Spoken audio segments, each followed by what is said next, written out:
Karena kami belum berkomunikasi, seperti yang tadi saya sampaikan bahwa belum berkomunikasi selama Ruben melaksanakan ibadah umroh, tentu kami juga tidak tahu ya apa yang menjadi responnya atas kedatangan S beserta kuasa hukumnya di KPAI beberapa waktu yang lalu.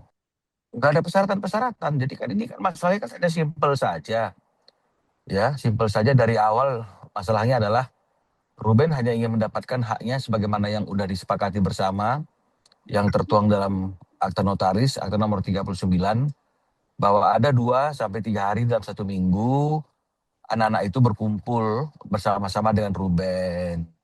Ya, terkait dengan mengenai masalah kapan waktunya di akta tersebut juga dijelaskan akan ditentukan oleh para pihak, artinya oleh S dan juga Ruben Onsu.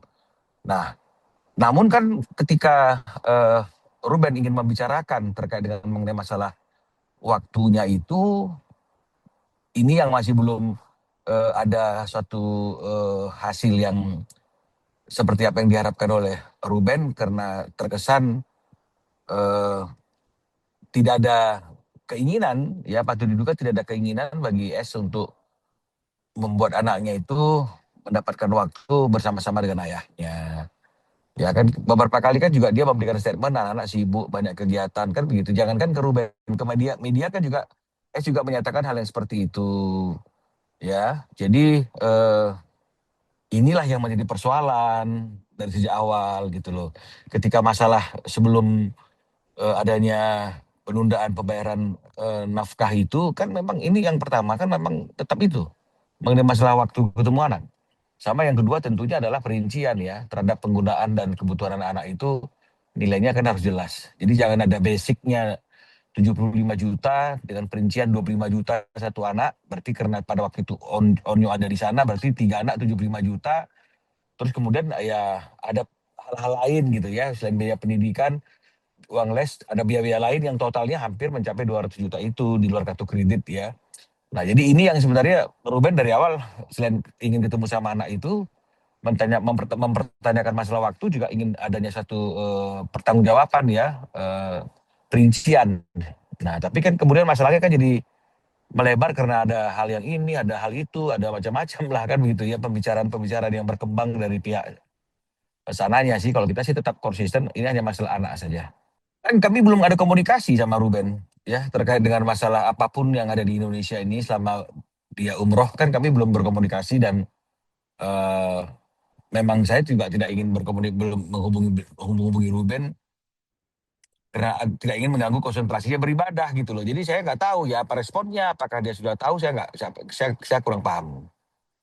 Ya kalau mengenai masalah akan makin memperkeruh, ya saya kira kalau semakin banyak orang yang nggak berkepentingan em, mencoba menilai, mencoba menjustifikasi persoalan ini, dan kemudian melebar bukan kepada titik inti persoalan, yaitu adalah waktu yang sudah disepakati agar anak-anak ini memiliki waktu berkumpul bersama ayahnya 2 sampai 3 hari dalam 1 minggu, ya pasti masalahnya akan makin keruh dan akan makin melebar. Dan saya nggak tahu apakah ini adalah satu strategi untuk membuat masyarakat atau membuat kita jadi lupa terhadap masalah utamanya, sehingga kita disibukkan dengan masalah-masalah yang lain yang baru ditimbulkan. Ya saya nggak tahu juga, tapi yang pasti kami tetap konsisten ini berkaitan dengan masalah anak, hak anak untuk bertemu dengan ayahnya dan juga hak ayah untuk bertemu dengan anaknya. Dan tentu eh, karena sekarang kita sudah ke KPAI membawa masalah dugaan adanya eksploitasi terhadap anak, ya ini juga akan menjadi satu pokok pembahasan yang menjadi persoalan yang harus diselesaikan. Saya kira ini yang utamanya. Kalau hal-hal yang lain itu kan hanya merupakan aksesoris saja ya, hanya kembangan-kembangan agar kita tidak fokus kepada masalah anak itu. Tapi kami tidak pernah terpancing untuk mau menanggapi, mau eh, membahas secara mendalam hal-hal yang menyimpang dari masalah pokoknya.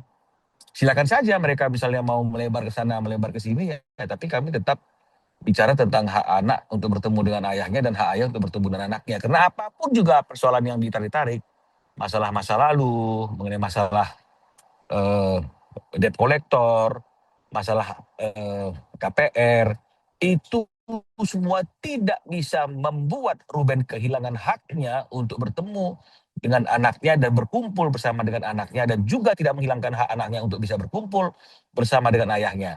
Apalagi dari sejak semula kedua belah pihak dengan sadar telah membuat suatu kesepakatan yang ditandatangani bersama di hadapan notaris.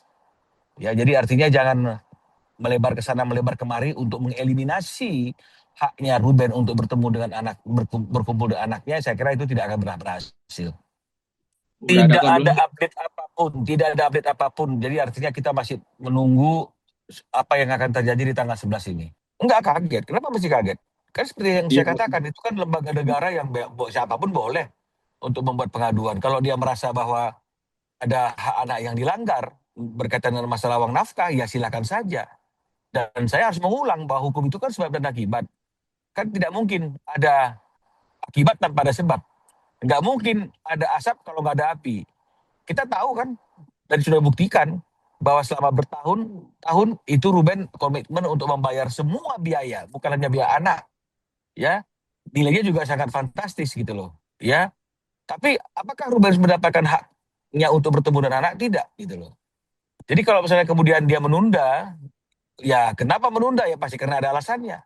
Kalau dianggap itu sebagai satu pelanggaran, bagaimana kita menganggap itu satu pelanggaran karena semuanya sudah diatur dalam perjanjian, dan perjanjian itu menurut Ajas Pacta Sunt Servanda adalah undang-undang bagi para pihak yang membuatnya, mengikat bagi para pihak yang membuatnya. Bahkan ketentuan undang-undang pun dapat dikesampingkan ya oleh para pihak yang membuat kesepakatan, karena itulah undang-undang baru bagi para pihak tersebut. Kecuali kesepakatan itu melanggar ketentuan pasal 1320 tentang sahnya satu perjanjian. Tapi saya lihat bahwa perjanjian itu tidak ada yang salah. Ya, tidak bertentangan dengan aturan, tidak bertentangan dengan norma, tidak bertentangan dengan apapun. Ya, karena kalau bertentangan berarti notarisnya salah dong. Mengatur sesuatu yang tidak seharusnya diatur. Nah, jadi dengan kondisi yang seperti itu, yang menjadi aturan hukum bagi kedua belah pihak ini adalah Akta 39 tersebut, dan di situ sudah diatur dengan jelas tentang pengaturan waktu, berkumpul dan sebagainya, termasuk nafkah. Nafkah juga di situ dikatakan akan didiskusikan dulu terlebih dahulu. Ini nggak ada diskusi, tapi tetap dibayarkan.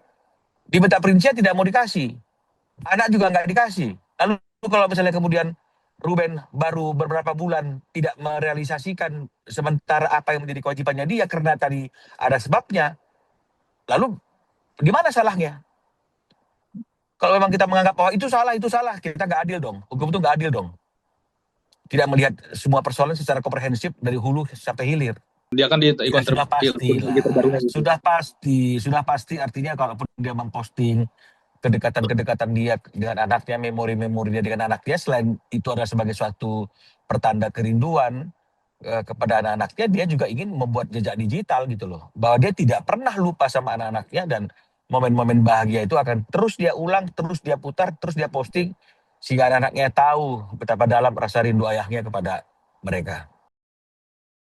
Jadi jangan lupa untuk subscribe Cumi Cumi.